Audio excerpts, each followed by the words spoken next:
Okay, so this is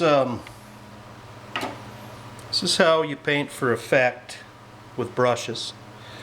Now, you'd really insult an artist who paints paintings like Van Gogh or whatever and tell them this is a paint applicator. This is a brush, just like an artist uses. There's directions of brushing that create effects. This is a Purdy brush. It's a 1-inch brush. It's pretty fine. We're doing fine work. So I'm going to explain what I do here. The applicator can put paint on, but the last strokes have to always be in the direction of the wood. Okay, so you see me making a big mess on the top of that frame with the brushes, trying to get it into that bead that has to be stroked out. And the line between there and there have to have brush strokes. Cannot leave that there. I always do the inside panels first. The reason you do that is you can touch this and you would never do that all at once.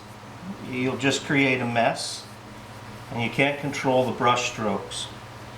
So you're trying to get the paint in, and you never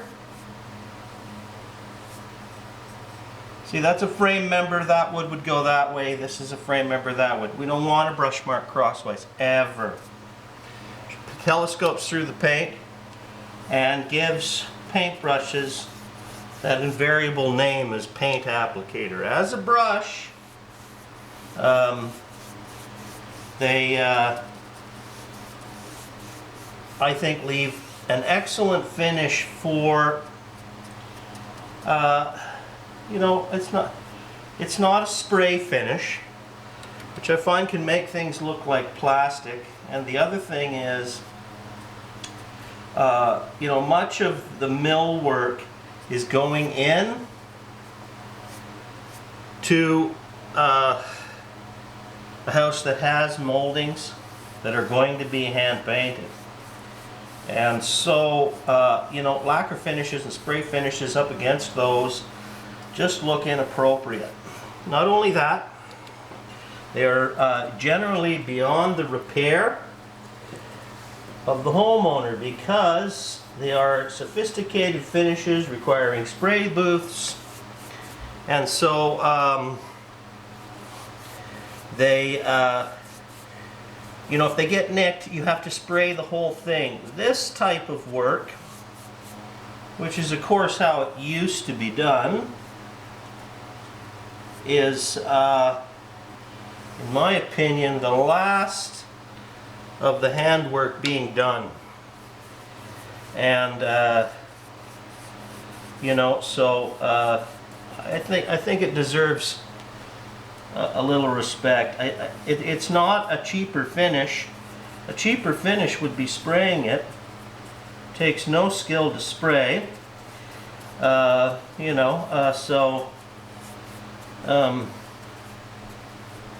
cheaper finish is spray. Of course, it has a look that is a certain thing. Now I like the 1-inch brush because I can get into those beads and I can draw out the pooled paint.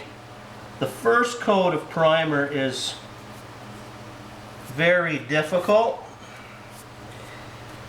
because the wood drags. Anybody that's painted will know this, that first coat's hard, but as you get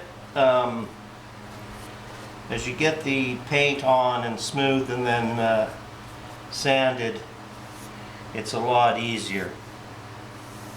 Okay, so now I'm checking to see if I got any little blobs. See, I got a little tiny blob there. So for this molding, I always draw past and then cut right on the line. I never want to leave the striations those ways. Then I'll start at the corners and I'll draw out the paint strokes. They're pretty good, always in the direction And then if this was a panel, the grain would be this way. So we'll get some paint on there, and we're creating a bit of grain. You cannot sand out brush marks to any great effect. So it's very important that you get these brush marks, and you want to start in the corners.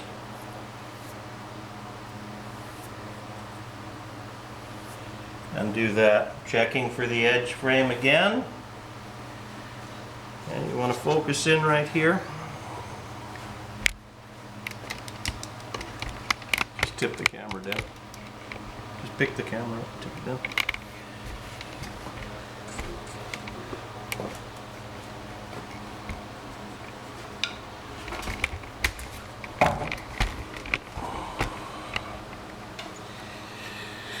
You see all this blobbing here. So how you deal with that so that it turns out nice is this board would go this way, these would go this way. So you're just going to draw back and you're going to cut right on those lines.